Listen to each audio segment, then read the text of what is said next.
तो hello dear student, अगले video में मैं हार्ट के बारे में समझा चुका हूँ। आज मैं बताने वाला हूँ ब्लड प्रेशर और ईसीजी। ठीक ना, कि ईसीजी क्या होता है और ब्लड कितना नॉर्मल होता है, उसके बाद कितना हाई होता है, कैसे कंट्रोल किया जाता है ब्लड को प्रेशर, और कैसे उसको मतलब कि देखते हैं, मापते हैं, वो सब बारे में मैं आज बताने वाला हूँ। और मेरे चैनल पे आए हैं तो आपको अच्छा वीडियो लगे तो लाइक कीजिएगा और अपने दोस्तों के पास शेयर कीजिएगा। तो चलिए बिना देर किए हुए मैं अपने बोर्ड स्क्रीन पे चलते हैं। तो देखिए ईसीजी का फुल फॉर्म होता है इलेक्ट्रोकार्डियोग्राम। तो देखिए हम पहले हार्ट के बारे में पढ़ा चुके हैं कि हार्ट में चेम्बर कितना होता है, तो 4 चेम्बर होता है। ठीक ना, तो 4 चेम्बर में मतलब कि किसमें कौन सा दिक्कत आ सकती है उसके बारे में चलिए देखते हैं। तो देखिए जब ईसीजी जब हम ग्राफ हम देखते हैं यानी P Q R S T, ठीक ना, इसके रूप में हम जानते हैं, यानी P Q R S T के रूप में हम जानते हैं। तो देखिए यहाँ पे पी का मतलब यह हो गया कि ब्लड हमारे शरीर में जहाँ से आया, ठीक ना, जो रिसीव किया वहाँ, जैसे कि ये पी हो गया तो इसको राइट एटीएम बोलते हैं। ठीक ना, तो पी जब आया तो राइट एटीएम का किया, रिसीव किया। ठीक ना, रिसीव किया, उसके बाद क्यू आर एस, ठीक ना, तो क्यू आर एस के मतलब यह हो जाएगा कि रिसीव किया, उसके बाद में क्या किया कि राइट वेंट्रिकल में ये क्या हुआ, चला आया ब्लड। ठीक ना, और चला आया यहाँ से ब्लड, ये प्रेशर किया तो नीचे आ गया। उसके बाद फिर क्या हुआ कि ये आर एस टी यानी टी के बाद में आपको ये लेफ्ट वाला में आपको यहाँ पे आ जाएगा। ठीक ना, राइट तक ले पहले जान गए हम और लेफ्ट तक ले उसके बाद हम जान गए। तो देखिए इसको अब हमको देखना होता है, ठीक ना, तो देखना होता है तो पी वाला जो ब्लॉक होता है ये ऊपर वाला ब्लॉक होता है। ठीक ना, पी जो होता है अपर लोब होता है। ठीक ना, अपर वाला में क्या किया, रिसीव किया। ठीक, रिसीव करने के बाद फिर क्या किया, लोअर चेम्बर में आकर ये ब्लड यहाँ पे अस्थिर हो गया।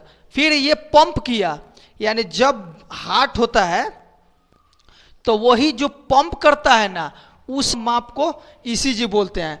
और वही माप जो करता है एक्यूरेट हमको पता चलता है कि आदमी डेड है या बचा हुआ है। ठीक ना, तो ये देखिए अब डेड लाइन हम कैसे पता करते हैं।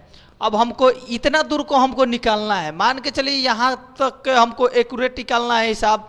ठीक ना, तो हमको निकालना है। तो देखिए यहाँ पे क्या होता है कि इतना दूर को हमको निकालने का एक फॉर्मूला होता है। ठीक ना, तो फॉर्मूला क्या होता है कि देखिए जितना भी हमको इतना दूरी का निकाल रहे हैं, यहाँ से यहाँ तक का दूरी, तो हम क्या कर देंगे 300 में, मान के चलिए 300, जितना भी हमको ये लाइनिंग, आपको लाइनिंग में जाएगा ना ये ईसीजी वाला ग्राफ, ठीक, ये ईसीजी वाला ग्राफ जितना लाइनिंग में जाएगा, मान के चलिए ये वाला हमको लाइनिंग 4 गो लाइनिंग हम ले लिए।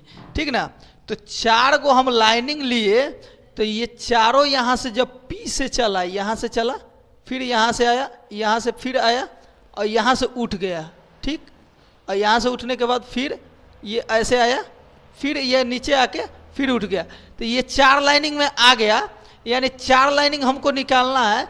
तो यहाँ पे हम क्या कर देंगे, मल्टीप्लाई 4 से कर देंगे। ठीक ना, तो 4 से हम करेंगे तो कितना हो जाएगा, 75। ठीक ना, तो 75 हो जाएगा। बीट पर मिनट में हम जानते हैं, बीट पर मिनट। ठीक ना, बीट पर मिनट में हम इसको माप करते हैं। तो यहाँ तक तो आप जान गए। और अब इसको हम क्या करेंगे कि अगले वीडियो में मतलब कि इसको बढ़िया से ईसीजी के बारे में बता देंगे, लेकिन हार्ट के बारे में हम बताए हैं तो इतना बड़ा बता दिए। इसमें एक और बात जानने वाला चीज़ यह है कि जब हमारा हार्ट सिकुड़ेगा, जब हमारा हार्ट सिकुड़ेगा तो हार्ट सिकुड़ा यानी ब्लड को क्या कर दिया, पंप कर दिया, यानी पूरे शरीर में सर्कुलेट कर दिया, ठीक ना। और जब हार्ट फैल गया तो यानी बॉडी में फिर अपना ब्लड लाया, यानी रिसीव किया, ठीक ना, डोनेट कर दिया, रिसीव किया। हार्ट का काम यही होता है। अब देखिए यहाँ पे फिर हम जानेंगे कि ब्लड प्रेशर कितना होता है, नॉर्मल ब्लड प्रेशर कितना होता है। तो देखिए ब्लड प्रेशर जो होता है साइस्टोलिक और डायस्टोलिक में जानते हैं, ठीक ना, डायस्टोलिक और सिस्टोलिक में। यानी सिस्टोलिक का मतलब यह हो जाएगा कि हाई ब्लड प्रेशर और लो ब्लड प्रेशर, यानी हाई को क्या बोलेंगे, सिस्टोलिक और डायस्टोलिक, ठीक ना। तो हाई नॉर्मल इसका एक्यूरेट वैल्यू होता है 120/80, ठीक ना। नॉर्मल इसका एक्यूरेट होता है 120/80, 130 होता है किसी किसी का, जो यंग बॉडी का होता है। लोग हम लोग जैसे हैं, हम लोगों में मतलब कि 130 ये सब हो जाना चाहिए, ठीक ना। तो ये 120/80 नॉर्मल बुक के अकॉर्डिंग हमको देखने को मिलेगा, ठीक ना। हाई ब्लड प्रेशर यानी हाई ब्लड प्रेशर यानी जब हमको हाई हो जाएगा तो आपको जब चेक कीजिएगा स्टेथोस्कोप से, ठीक ना, स्फेगोमैनोमीटर से। स्फेगोमैनोमीटर देखिए ये होता है, आ जाओ तो छोटू थोड़ा बताना है, इस पर आओ, इस पर थोड़ा बचा कर आना। देखिए यही होता है स्फेगोमैनोमीटर। तो इससे क्या करते हैं, ब्लड प्रेशर यानी बीपी को लेते हैं, ठीक है। तो ये जो होता है ये मापने के लिए हम यूज करते हैं। यहाँ पे पल्स हम देख लेते हैं और देखने के बाद जहाँ चल रहा है वहाँ से हम लगाते हैं इसको। देखिए ये छोट है बच्चा, इसका कप दूसरा आता है, ठीक ना। तो इसको हम लगा देंगे और लगाने के बाद क्या करेंगे कि ये हम स्टेथोस्कोप इसको बोलते हैं, ठीक ना, स्टेथोस्कोप। तो स्टेथोस्कोप का काम क्या होता है कि आवाज़ को, साउंड को समझना, ठीक ना, साउंड को समझना। तो हम यहाँ पे हम लगाएंगे, ठीक ना, देखिए यहाँ पे हम लगा देंगे। लगाने के बाद इसको क्या करेंगे, इसको हम क्या करेंगे कि हम इसको ऐसे ऐसे दबाएंगे। देखिए फूल रहा है ना, देखिए फूल रहा है, और ये लगभग हम ले जाएंगे कितना, 200 के समथिंग हम ले जाएंगे प्रेशर। इसको हवा देंगे 200 के करीब हम ले जाएंगे, ठीक ना। ले जाने के बाद क्या होगा, जब हम इसको खोलेंगे, इसको खोलेंगे तो ये क्या होगा, धीरे धीरे जो होगा नीचे पड़े आएगा, ठीक ना। ये नीचे पड़े आते जाएगा, आते जाएगा। तो जहाँ से आपको स्टार्ट हुआ ब्लड का प्रेशर का आवाज़, साउंड, वो हो जाएगा साइस्टोलिक। और जहाँ से रुक गया आपको टिक टिक का आवाज़ ये कान में आपको सुनाई देगा, स्टेथोस्कोप से सुनिएगा तो ये जहाँ से आपको रुक गया तो वो हो गया डायस्टोलिक, ठीक है ना। तो यही होता है ब्लड प्रेशर मापने वाला यंत्र, जिसको बोलते हैं स्टेथोस्कोप। तो ये 200 के करीब में आप ले जाइएगा। 200 के करीब के ले जाने के बाद धीरे धीरे धीरे धीरे इसको खोलिएगा, इसको खोलिएगा 200 के करीब, इसको हवा दीजिएगा, ठीक ना, ये टाइट करके हवा दीजिएगा। हवा देने के बाद क्या होता है कि 200 के बाद में आप क्या कीजिएगा, धीरे धीरे इसको खोलिएगा। खोलने के बाद जहाँ से आपको स्टार्ट हुआ आवाज़, साउंड आपको कान में इससे सुनाई दिया, तो मान के चलिए कि वहाँ से आपको माप स्टार्ट हो गया। तो या अब 140 से स्टार्ट हो गया, चाहे 120 से स्टार्ट हुआ, तो वो हो जाएगा साइस्टोलिक। और जहाँ बंद हो गया यानी 80 के करीब में हो गया, तो 80 के करीब में हो गया तो यानी वो हो जाएगा डायस्टोलिक। नॉर्मल ये होता है इतना।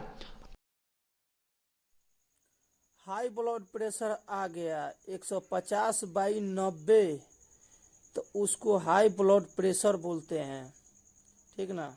150/90 हाई ब्लड प्रेशर, ठीक ना, उसका हाई ब्लड प्रेशर है। अब 150 आ रहा है, यहाँ पे आपको 80 आ रहा है, 85 आ रहा है, तो समझिए कि वो जेन्युइन बात है, कोई बात नहीं है, थोड़ा कंट्रोल कर दिया जाएगा तो हो जाएगा, ठीक ना। तो आगे अब समझते हैं इसके बारे में कि हाँ, आगे हम जानेंगे कि इसको ब्लड, चलो जाओ, लो ब्लड प्रेशर, यानी लो ब्लड प्रेशर कितना पर होता है, तो देखिए 100/60 ये सब नॉर्मल, यानी 120 के नीचे आने लगा तो आपको लो में काउंटिंग आएगा, ठीक ना, लो के काउंटिंग में आएगा। लो हो गया, 60 हो गया, तो यानी लो है, इसका ब्लड प्रेशर लो है। तो इसको कंट्रोल करने के लिए क्या करेंगे कि फल फ्रूट सेवन करेंगे, ठीक है ना, इसको कंट्रोल करने के लिए फल फ्रूट को हम सेवन करेंगे। उसके बाद नमक वगैरह को सेवन करेंगे, नमक वगैरह को सेवन करेंगे। अब ये भी बात हो जाता है कि कभी कभी टेंशन भी आदमी को, जैसे फैमिली प्रॉब्लम आ जाती है, ठीक ना, फैमिली प्रॉब्लम आ जाती है, घर का कुछ बातें ऐसा आपको दिल पे लग जाएगा ना, तो आपको क्या होगा कि आपको टेंशन में एनी टाइम रहिएगा, ठीक ना, और टेंशन में रहिएगा तो क्या होगा कि बीपी हाई एनी टाइम रहेगा, बीपी हाई रहेगा, हार्ट भी काम करना बंद कर दिया, डेड भी कर जाइएगा। चलिए, इमोशनल होने का बात नहीं है। तो देखिए क्या होता है कि तो यहाँ तक तो हम समझ गए हैं, और मैं इतना जानता हूँ कि आप लोगों को जो भी मैं बताया हूँ आप लोगों को समझ में आ गया होगा। तो अच्छा वीडियो लगे तो लाइक और सब्सक्राइब अपने दोस्तों के पास शेयर कीजिएगा। Thank you. जय हिंद, जय भारत।